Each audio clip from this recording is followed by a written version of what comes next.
एक बार की बात है। जंगल में एक गर्भवती हिरनी अपने बच्चे को जन्म देने वाली थी, जिसके लिए वह जंगल में एकांत जगह ढूंढ रही थी। एकांत जगह ढूंढते हुए उसे पास ही की नदी के किनारे ऊंची और घनी घास दिखाई पड़ी। हिरनी को वह स्थान प्रसव के लिए उपयुक्त लगा और वह अपने बच्चे को जन्म देने के लिए वहां पहुंच गई। जैसे ही वह हिरनी वहां पहुंची, उसे प्रसव पीड़ा होने लगी।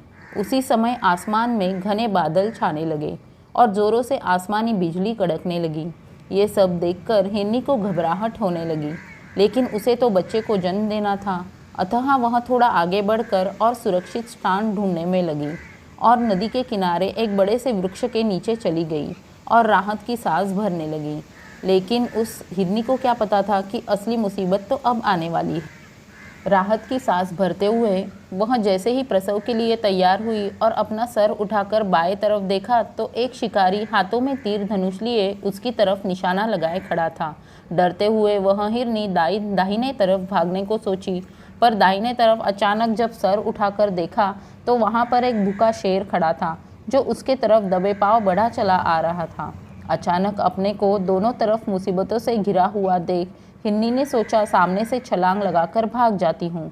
पर जैसे ही वह छलांग लगाने को तैयार हुई, तभी आसमान से जोरदार कड़कती हुई बिजली सामने की तरफ पड़ी सूखी घास पर गिर गई और देखते ही देखते पूरे सूखे घास में आग लग गई। अब हालात ये था कि उस हिरनी के बाएं तरफ शिकारी, दाएं तरफ भूखा शेर, सामने की तरफ आग और पीछे की तरफ नदी थी। ऐसी अवस्था में बेचारी गर्भवती हिरनी भगवान के बारे में भी सोचने से पहले केवल अपने प्रसव के बारे में ही सोच रही थी। ऐसी स्थिति में बेचारी वह हिरनी क्या करती, जबकि वह पहले से ही प्रसव पीड़ा से व्याकुल थी। अब क्या होगा? क्या हिरनी जिंदा बचेगी? क्या वह अपने शावक को जन्म दे पाएगी? क्या उसका शावक जिंदा बच पाएगा? क्या जंगल की आग सब कुछ जला देगी? क्या मादा हिरनी शिकारी के तीर का निशाना बन जाएगी? क्या भूखा शेर उसे शावक के साथ खा जाएगा? ऐसे बहुत सारे सवाल उस मादा हिरनी के मन में भी शायद उठ रहे होंगे, लेकिन हिरनी सब कुछ शून्य में छोड़कर केवल अपने प्रसव के बारे में ही सोच रही थी। वह अपने सबसे महत्वपूर्ण उत्तरदायित्व को प्राथमिकता दे रही थी और बच्चे को जन्म देने में लग गई।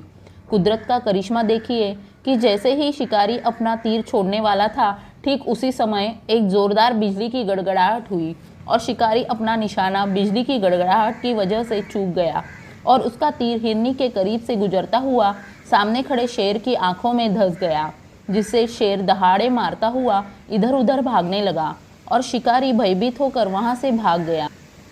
उसी समय गड़गड़ाहट के साथ तेज बारिश शुरू हो गई, जिससे सामने की घास में लगी आग भी बुझ गई और अंततः हिरनी ने अपने शावक को जन्म दे दिया। हमारे जीवन में भी कभी कभी कुछ क्षण ऐसे आते हैं जब हम चारों तरफ से समस्याओं से घिरे जाते हैं और कोई निर्णय नहीं ले पाते। तब सब कुछ नियति के हाथों सौंपकर अपने उत्तरदायित्व व प्राथमिकता पर ध्यान केंद्रित करना चाहिए। अंततः यश अपयश, हार जीत, जीवन मृत्यु का अंतिम निर्णय तो ईश्वर करता है। हमें उस पर विश्वास कर उसके निर्णय का सम्मान करना चाहिए। धन्यवाद।